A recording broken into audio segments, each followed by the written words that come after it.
I'm from Essex, and in England, people from Essex are famous for having quite strong accents. So if you can't understand what I'm saying, you can blame me rather than yourselves. And luckily for you, at the end of the talk, we'll all be getting a book, The Choice Factory. So you'll be able to read about some of the things I'm saying. Today I wanted to talk to you about behavioural science or social psychology and why I think it is so important for marketers and magazine owners to know about. And I wanted to talk to you about a few things, about why it's such an important topic, about some of the experiments the psychologists have run, but also some of the objections to behavioural science. Because the sceptics among you might be thinking, if behavioural science is as good as some people say it is, why aren't all advertisers using it? But before I do that, I thought the best place to start might be a more personal story about how I first became interested in this topic, about how I first realised it was such use to brands and marketers. And unlike most things in life that you gradually drift into, you gradually become interested in, there was a very specific moment when I first realised how important this topic was. And it was on the way back from a frankly awful client meeting.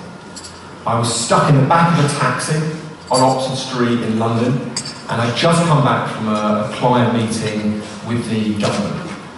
We had been working with the Department of Health, trying to encourage people to donate blood. And unfortunately, we were a long way off our targets. But as I was on the way back from the meeting, luckily I started reading a book. And in that book was the story of a lady called Kitty Genovese. So has anyone heard of the story of Kitty Genovese? Okay. For those of you who haven't, Genovese was a bar worker in New York, and on the early hours of March the 13th, 1964, she had locked up her bar, driven home and parked about 100 yards from her house, 100 metres from her house.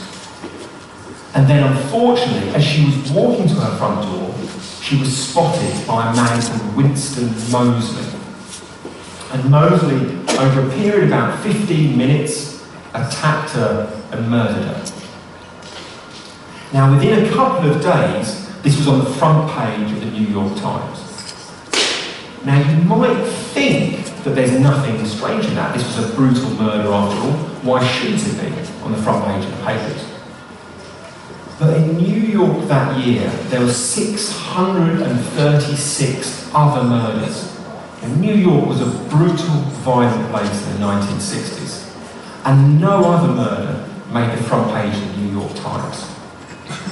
The reason this murder did was that supposedly, and I do stress supposedly 37 people witnessed the attack and no one went to intervene. No one called the police, no one went down and helped. The New York Times argued that this was an example of the moral decay of the city. The city had gone to the dogs. That how could a defenceless person be attacked in the streets of New York and no one comes to their help? But two psychologists, Big Latinay and John Darley, argued that the Times had come to completely the wrong conclusion. And that actually no one had helped, not despite there being so many witnesses, but that no one had helped because there were so many witnesses. They argued there was a diffusion of responsibility among the crowd. They then spent the next couple of years trying to prove their point. And they did that by staging a number of experiments. And all these experiments revolved around a similar thing. They would stage an emergency. So for example, they would get a colleague to pretend to have an epileptic fit. And then they would monitor whether people went to that person's aid. And they set up the emergency so that either it was witnessed by lots of people or just one person. And their main finding was that people were up to twice as likely to come to a stranger's help if they were on their own. The psychologists call this the bystander effect. And it's the idea that the more people you ask for help, the less likely any one individual is to come to your aid. Now, go back to 2004 when I first read about this, and go back to the problems we were facing with the Department of Health trying to encourage people to give blood. When I read about this story, I thought, bloody hell, this is exactly the problem we are facing. We're falling victims to the bystander effect with our advertising. We're going out and asking everyone to donate, and just as Latte and Dali suggest, most people are ignoring us because they don't feel a personal responsibility. So having read about this bias, having read about this experiment, I went and spoke to the creative agency, brilliant creative agency called DLPW, and I said to their strategist there, why don't we try and get around this bystander effect? Why don't we stop saying blood stocks are low in England, please donate, and instead say blood stocks are low in London, please donate, blood stocks are low in Birmingham, please donate. Even tiny little towns like Basildon, blood stocks are low in Basildon, please donate. So a very, very simple tweak to the creative, but one that was aimed at getting around a well-known psychological problem. And most importantly of all, a couple of weeks later, when we got our cost per response data back, when we got the tracking back, we found that the cost per response had improved by 10%. The effectiveness per pound spent had improved by 10%. So when I read about this experiment, when I had this positive experience with the government, it got me interested in this field. And I've spent the last 15 years or so learning more about it, thinking about how it could be applied to advertising, and running experiments to show these academic findings have commercial implications. And from all that work, I think there are three big reasons why you should be interested in behavioural science and psychology. The first is its relevance. Now think about what we all do on a day-to-day basis. As advertisers, we try to persuade people to spend that little bit more on our products, to switch from a competitor brand, to buy our products more regularly. All of that is about changing behaviour. So why would you not draw on the 120-year history of academic experiments into the science of behaviour change? Secondly, there's a wonderful range to these experiments. That it's not just the case there is the bystander effect and nothing else. There are literally hundreds of biases and hundreds of experiments that are being conducted by psychologists. And I think that is a real strength to behavioural science. Because in marketing today, there is a worrying trend in which people are trying to find a single solution to all our problems, all our approaches. The danger is marketing is far too varied a problem to have a single solution. And what happens if we grasp the single solutions is that we try and force fit the problem we have to the tool at our disposal. Far better to use behavioural science, which is this large, broad, eclectic mix of hundreds of biases, and then it becomes up to us to pick the bias, pick the experiment which is most relevant and most related to the problem we're facing. And then thirdly, perhaps most importantly, is the robustness of this discipline. Think how many decisions, multi-million-pound decisions in marketing are still based on the opinion of the most senior person in the room, or the most eloquent person in the room. That is not a good way to be making decisions. Behavioural science gives us a far better opportunity because the work is based on the peer-reviewed evidence of some of the leading scientists from around the world. People like Nobel Prize winners Herbert Simon, Daniel Kahneman, Richard Thaler, or older figures like Elliot Arrington and B.F. Skinner. And all of their work is available in the public domain. We can take their experiments and rerun them and make sure they work today for our particular product in our particular market. So I think those are three powerful reasons why you should be interested in behavioural science. But what I've found as I've gone around speaking to people about the strengths of behavioural science is that I often get the same criticisms. And I thought it might be worth addressing some of those criticisms, because I'm sure some of you are maybe feeling them or thinking them today. And perhaps one of the most dangerous criticisms is often marketers, media owners say, well look, I wouldn't be influenced by whether I was on my own or with other people when there was someone in need. It would be about my morality. So why, if I wouldn't be influenced, are you saying my consumer, who's equally smart and equally intelligent, would be influenced by such small things? But the problem with that is that we are often not good at knowing what actually motivates us. And one way I try and show people that we are all affected by these biases is to send out a very short survey before I come and talk, and then take people through a couple of results. So Yolanda very kindly shared a survey, many of you very kindly filled it in, and I want to take you through two questions I asked you, which will hopefully prove that we're all affected by these biases. Now the first question I asked you was, how good at your job are you compared to your colleagues? How good at your job are you compared to your peers? Now, if there were a mathematician here, a statistician, they would say, look, the answer is obvious. You only gave people two possible answers, above average or below average. So roughly 50% of people should say above average, 50% of people should say below average. But if there were a psychologist here, they would say that is never going to happen. There is a very well-known bias of overconfidence. We all think that we are better than we actually are. So knowing that, what proportion of you, and to be completely transparent, I've blended this with other people I've asked this week, but what proportion of you said that you were better than average compared to your peers at your job? If you could just shout out a couple of answers, what do you think? What percentage? 80. Did you say, I think we've got, it was an 80, that is remarkably accurate. 81% of you thought you were better than average.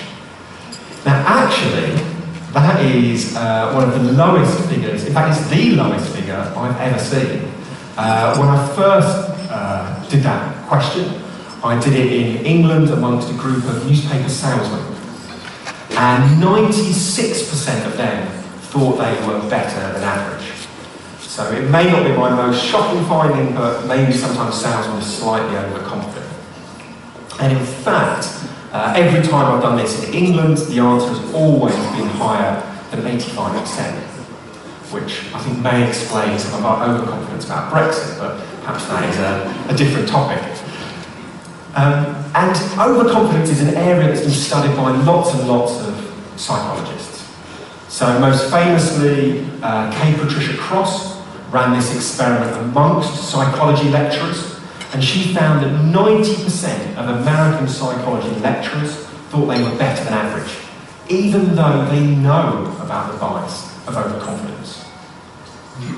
Most ridiculously of all, Spencer, a Swedish psychologist, has experimented in the area of driving.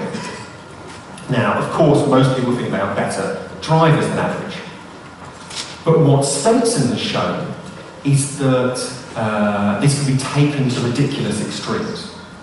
Svensson went to hospitals, found people who were injured from car accidents and still in hospital, and even amongst this group who were demonstrably awful at driving, the majority thought they were better than average. Now the point of telling you this is twofold. Firstly, we should be wary of our intuition. It's a wonderful psychologist called Timothy Wilson says we are strangers to ourselves. When we explain our behaviour, we often can come up with very good explanations, very plausible, rational, reasonable explanations. The problem is those explanations are often not true. So one, we should be wary of our intuition. Just because we think we're not influenced by these biases doesn't mean it's the case. And secondly, more broadly, there is a theme in behavioural science that suggests that when people are asked to explain their behaviour, they often come up with misleading answers. So one question you might want to think is, how are you finding out about what motivates your readers? If you ask them directly, you might be sent off in the wrong direction. But that wasn't the only question I asked. The other question I asked might be a bit more puzzling, and that was a question about apples. And if you can remember, the question I asked you was, how many calories do you think an apple has? More or less than 50. So people had to guess more or less, and then they had to fill in a blank box with a specific answer. And on average, people said 87 calories. So completely fair answer. But as you might be guessing now, if a psychologist ever asks you to fill in a survey, there will be a twist. And this survey was no different. Because half of you were asked in that manner, and half of you were asked in a slightly different way. The others were asked, how many calories do you think there are in an apple? More or less than 150. So most people then said less, and then they had to guess a specific number. So again, what do you think people guessed in that specific way of asking the question? So 120, so very close again. So 180, so a full 30-40% swing in the answer, just because of that tiny, tiny tweak. Now again, psychologists would say this is completely predictable. There is a well-known bias called anchoring, which was discovered in the mid-1970s by Daniel Kahneman and Amos Tversky. And what they argued was that if you throw out a number, if you mention a number at the beginning of someone's deliberations, at the beginning of their thinking, they cannot but help be influenced by it. Now, Tversky's argument was that most questions in life do not have a specific answer. Most questions in life have a range of reasonable answers. So what he argued was, if someone sees 150 at the beginning, before they start thinking about calories in an apple, they take that as the starting place, and they adjust down until they hit the top of that zone of reasonable answers. But if someone starts at 50, they take that as the starting place, they begin adjusting upwards until they hit the bottom of the zone of reasonable answers. So even though everyone knows that the number they experience at the beginning is irrelevant, they cannot be helped but be influenced by it, because they take it as the starting place and they don't adjust enough. You might, though, be thinking of a second criticism of behavioural science. You might be thinking, well, perhaps I was influenced. But after all, this was a survey, I'm a very busy person, I had hundreds of other things to do, I wasn't really paying attention. You know, you might be thinking that surely if consumers are exposed to anchoring and they have cash at stake, they won't be influenced because they have a strong vested interest to think things through more clearly. But I would argue that isn't the case. These biases are not just artefacts of the laboratory. They happen in the real world just as much.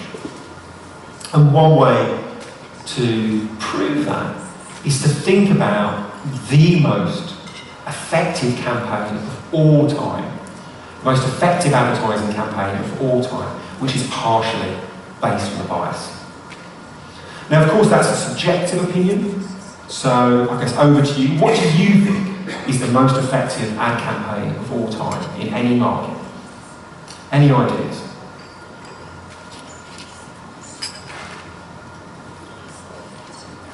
So If you're saying anything at the back, I can't quite hear. Just shout out and I'll turn.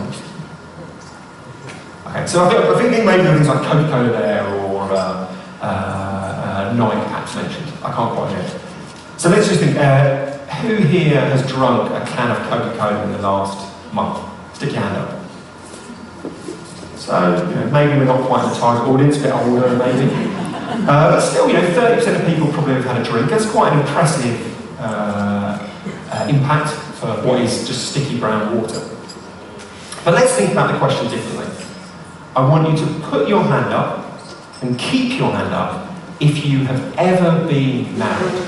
So put your hand up if you've ever been married. Okay.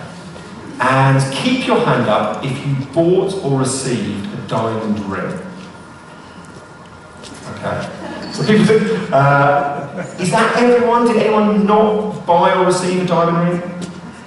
Okay. So I think virtually everyone, there might have been one or two people who didn't get a diamond ring, but virtually everyone got a diamond ring. Now, I would argue that is the most successful ad campaign of all time. Now, the reason it's such a brilliant campaign is that there is nothing natural about buying a diamond ring. Back in the 1930s, people were as likely to buy emeralds or rubies or sapphires. But then in 1947, De Beers started a campaign around the line written by Francis Geraghty, one of the greatest ever copywriters, around the line, "A diamond is forever." And people began to think that the diamond was a natural choice for getting engaged. They began to conflate, to push together the enduring nature of true love and the durability of a diamond. But even though that is one of the greatest lines ever written in advertising, Rory Sutherland has said, look, it's not even the best line that De Beers has ever come up with. The best line De Beers have ever written is all about anchoring. And that line is, you should spend a month's salary on your diamond ring. Think how ridiculous that line is in many ways. Why would you listen to a salesman who has a vested interest in getting you to spend as much as possible? But it's just what people did. Once De Beers had started saying you should spend a month's salary on your diamond ring, people didn't quite spend that much, but they started spending 2 or 3 weeks' salary on their diamond ring. And for 4 weeks, the month acted as an anchor. And it doesn't even stop there. In the 1970s, De Beers realised they were onto a good thing, and they began coming out with new adverts. And those adverts said, look, we made a slight mistake for the last 30 years with all our claims. What we meant to say was you should spend 2 months' salary on your diamond ring. And again in America, people took the 2 months as an anchor. They didn't quite spend 8 weeks' salary, but they started spending 5 or 6 weeks' salary on their engagement ring. And again, it doesn't even stop there. In the 1980s, De Beers launched in Japan. There is no heritage of buying diamond rings in Japan, so there's no social norm about what to spend. So De Beers went out and said you should spend 3 months' salary on your engagement ring. And now the Japanese spend pretty much more than any other market on engagement rings. The simple, repeated, creative use of a bias has made literally billions of euros for De Beers. In 1939, they were selling $23 million worth of diamonds in the States. By 1979, it was $2.1 billion per year in the States. Now, even if you strip out inflation, that is a 19-fold increase in the value of their sales. I think there is a very strong case to say that the most successful ad campaign of all time is De Beers, and that campaign was partially based on a bias. Now, the final objection you may be thinking is you might be thinking, well, I'm not asking people to donate blood. I'm not selling diamond rings. What has this got to do with me? Now, part of the answer to that is all of these biases require a bit of lateral thinking. They're not related just to one area. Take the example of anchoring. if you're trying to get people to sign up to a 12-month, a yearly subscription, the thing that ARI would suggest is don't go out and ask people if they want a 6-month or a 12-month subscription. What you should go and ask if they want a 24-month, an 18-month or a 12-month subscription. By even floating the idea that some people have a 2-year subscription, you've anchored their perception of what is reasonable and normal at a different place. Now, tiny tweaks like that cost nothing to test, yet they draw on strong academic evidence that they should have an effect. The second point, though, is that there are hundreds of biases identified by psychologists. I've just talked about 2 so far. There are many that are specifically related to magazines and marketing. Now, I just want to take you through quickly 3 of those examples. And the first example is one of the most famous experiments ever in social psychology. And it was an experiment done by Batson and Darley. And in 1973, the 2 Princeton University psychologists had recruited a group of 40 trainee priests. And they brought the priests one by one to a hall, and they said to the priests, or trainee priests, you're going to go and do a sermon in a nearby church. And they gave them a short briefing about what they should talk about. And then they sent the student priests on their way. And that was when the real experiment started. Because some of the participants were told, oh gosh, it's a bit late, you better rush, they were expecting you a few minutes ago. The other priests were told, oh, you've got plenty of time, we've finished a bit earlier than we thought, you can just wait at the church and they'll call you when they're ready. And then the priests went on their way and they walked to the church. But what the psychologists had done was organise with one of their colleagues to be pretending to be ill on the way. And he was slumped against a wall, groaning and sighing, coughing and spluttering. And the psychologists wanted to know what proportion of the priests would stop and help. Now, when they had first been interviewing the priests, they had also asked them about their personality. You know, why had they wanted to be priests? And some people had said they wanted to be priests because they wanted to help others. Some said they wanted to do it for the glory of God. So the priests were interested about what would have an effect on whether they stopped. Their personality and their beliefs, or the circumstances they found themselves in. And what the psychologists found was that the personality, their claim about wanting to help other people, had no influence on whether they stopped. But whether they were in a rush or not had a huge effect. When they were in a rush, 10% of people stopped.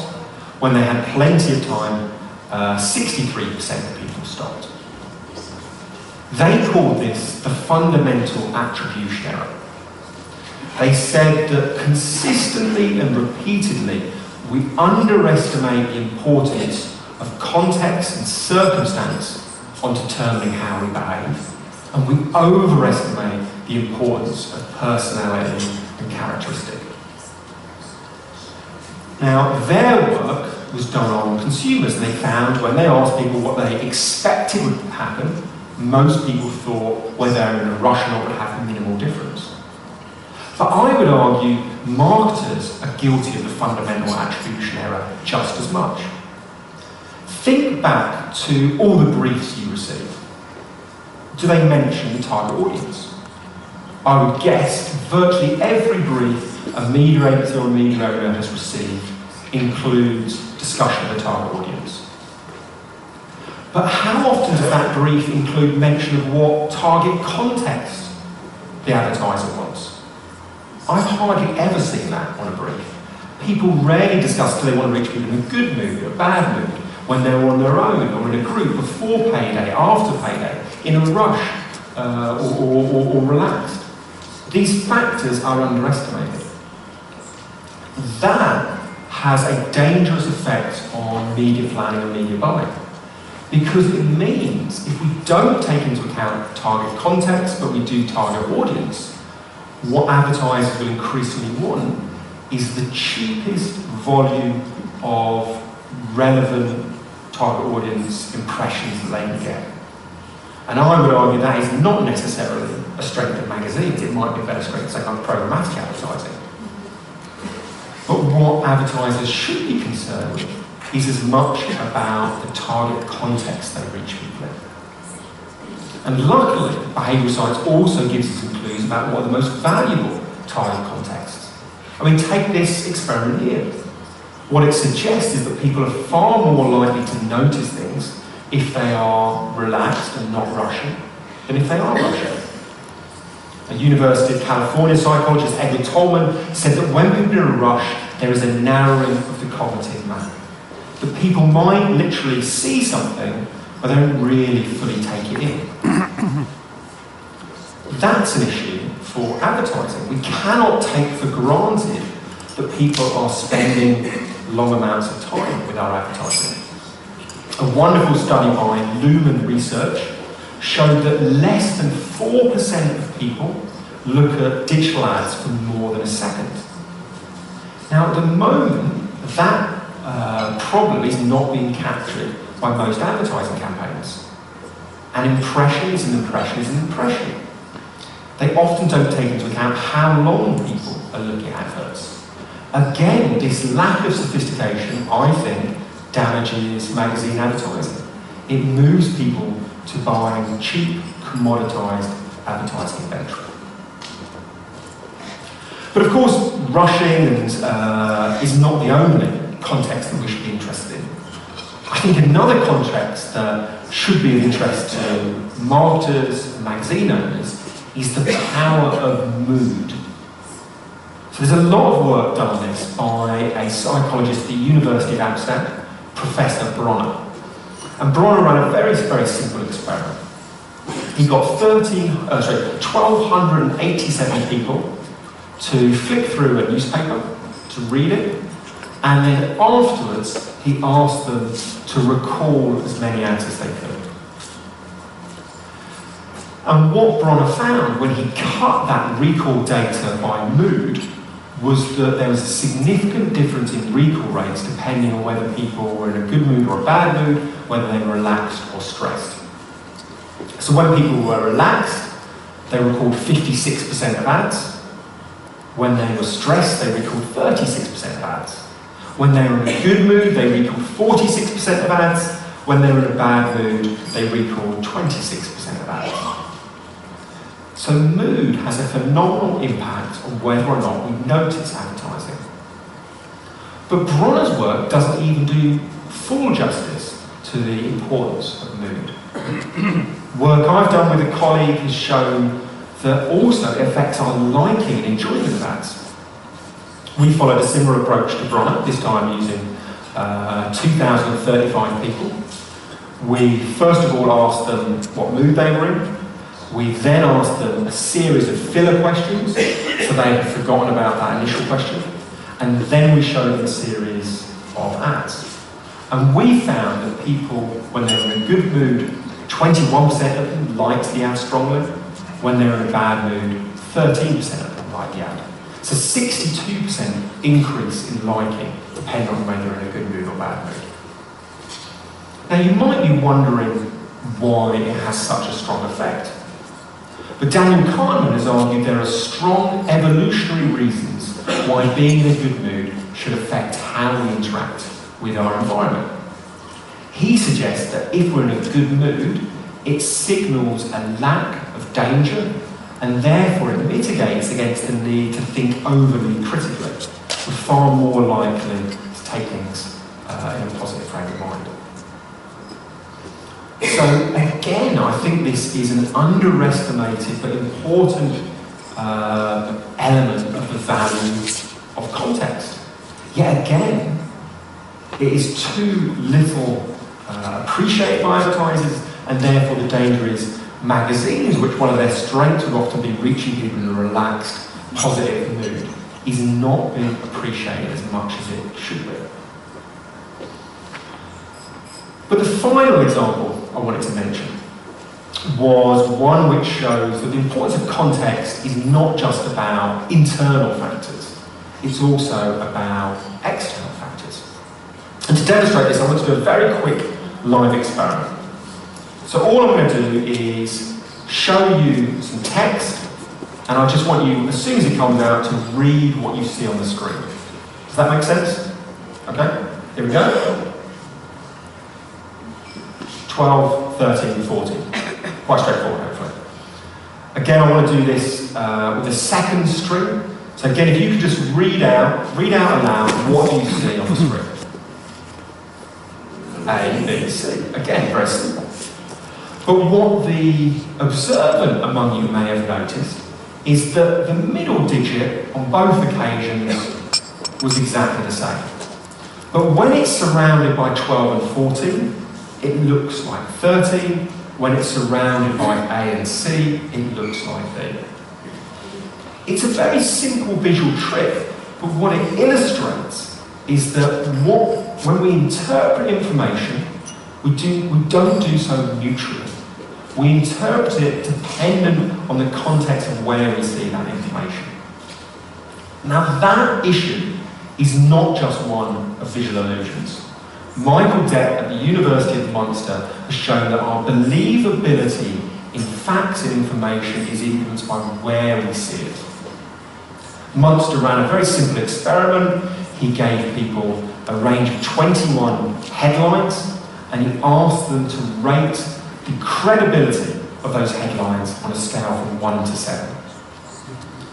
The twist, as I said, there's always a twist in a psychology experiment, was that some people saw them in a high-trust magazine or newspaper, some people saw it in a low-trust magazine or newspaper. And what Depp found was that, on average, when people saw a headline in a low-trust environment, they rated the credibility of the facts as 1.9 out of 7. When they saw it in a high-trust environment, they rated it as 5.5 out of 7. So in this particular experiment, where the information was seen was more important than what information was actually given in terms of credibility. Again, just like mood, just like rushing, just like target context, this nuanced understanding of the power and impact of advertising, I think, is underestimated currently. That again, media is being increasingly commoditized, and people are seeing all impacts as equal. The work of Depp and Bronner and Batts and Darling gives us peer-reviewed academic evidence, strong facts that show that we cannot treat impressions and impacts equally. And the trusted environment that magazines often provides has a huge benefit to the advert that is being shown. Now, I have just rushed through a few experiments from behavioural science. What I would really like to stress is that this is just scraping the surface of a phenomenally relevant body of information. Whatever problem you are facing, there will be an experiment or a bias that psychologists have identified that can help you. So I would strongly recommend that you immerse yourself in this topic. Now, I'm not rushing off anywhere, so if you have any questions at all, I would love to take them. Please just stick up your hand and shout. Thank you very much.